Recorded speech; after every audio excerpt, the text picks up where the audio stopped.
अखिल भारतीय आयुर्विज्ञान संस्थान भोपाल के blood bank से रक्त और प्लाज्मा की कालाबाजारी हो रही थी। ब्लड बैंक के ही कर्मचारी संरक्षित प्लाज्मा चुराकर बाहर के व्यक्ति को बेच रहे थे। सीसीटीवी फुटेज की पड़ताल के बाद एम्स प्रबंधन ने ब्लड बैंक के एक आउटसोर्स कर्मचारी को पकड़ा है। उसके खिलाफ बागसेवनिया थाने में मामला दर्ज कराया गया है। एम्स के ब्लड बैंक से कितना खून और प्लाज्मा चोरी हुआ है उसका ब्यूरो सामने नहीं आया है। एम्स प्रबंधन दस्तावेजों से मिलान कर इसका पूरा ब्यूरो जल्द ही पुलिस को उपलब्ध कराएगा। पुलिस फिलहाल आरोपियों की तलाश में जुट गई है। आउटसोर्स कंपनी से भी कर्मचारी का ब्यूरो मांगा गया है। एम्स भोपाल का परिसर अत्यधिक सुरक्षित माना जाता है। यहाँ की ओपीडी, आंतरिक रोग विभाग और डायग्नोस्टिक प्रयोगशालाओं में 2 स्तरीय सुरक्षा है। सीसीटीवी कैमरों की लगातार निगरानी का दावा है। ब्लड बैंक जैसे अत्यधिक संवेदनशील संस्थापना में वहीं का कर्मचारी कई दिनों से खून और प्लाज्मा चुराकर बेचता रहा और किसी को खबर तक नहीं लगी। जहां एक यूनिट खून की कमी किसी मरीज की जान ले सकता है, वहां इस तरह की चोरी केवल लापरवाही का नतीजा नहीं हो सकती। बड़ा सवाल यह भी है कि अति सुरक्षित व्यवस्था में भी खून के कारोबारियों ने सेंध कैसे लगाई। पूरे मामले पर एसीपी रजनीश काश्यप ने कहा कि एआईआईएमएस के कर्मचारी जो प्लाज्मा बैंक में काम करता थे, उन्होंने की प्लाज्मा की चोरी। कर्मचारी का उस दिन उसका टेन्योर समाप्त होने वाला था। 2 बैग प्लाज्मा की चोरी की हुई। एक बैग में लगभग 50 प्लाज्मा के पैकेट थे। प्लाज्मा बैंक के प्रभारी डॉक्टर सिन्हा ने थाने में आवेदन दिया है।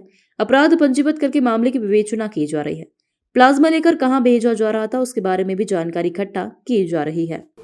एक है जो एम्स अस्पताल है तो थाना बागसवनिया अंतर्गत आता है।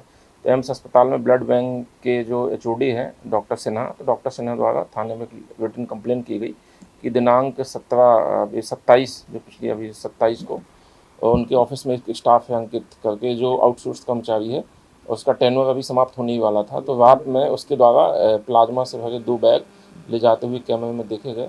तो उस पर से उन लोगों ने अपनी इंटरनल इंक्वायरी की और थाने में आवेदन दिया कि उसके द्वारा अवैध रूप से ये गतिविधि की गई और बैग बाहर ले जाया गया। इस पर से अपराध पंजीबद्ध कर लिया गया है और विवेचना की जा रही है। सीसीटीवी फुटेज प्राप्त कर उस आरोपी को राउंड अप कर और भी देखा जाएगा कि वो ब्लड कहाँ जा रहे थे, किसको बेचे जा रहे थे, पूरी चैन क्या है। इस पर से काम करके और भी लोगों का आरोपी बनाया जाएगा।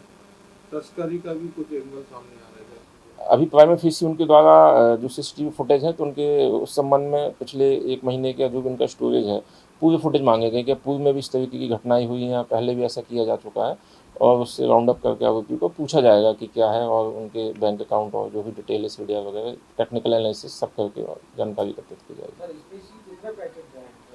उसमें जो है तो उनके द्वारा 2 बैग बताए गए। एक बैग में 50 प्लाज्मा के पैकेट आते हैं छोटे वाले, तो लगभग 140 से 50 आते हैं, तो लगभग वही 90 से 100 तक उनके द्वारा बताए गए।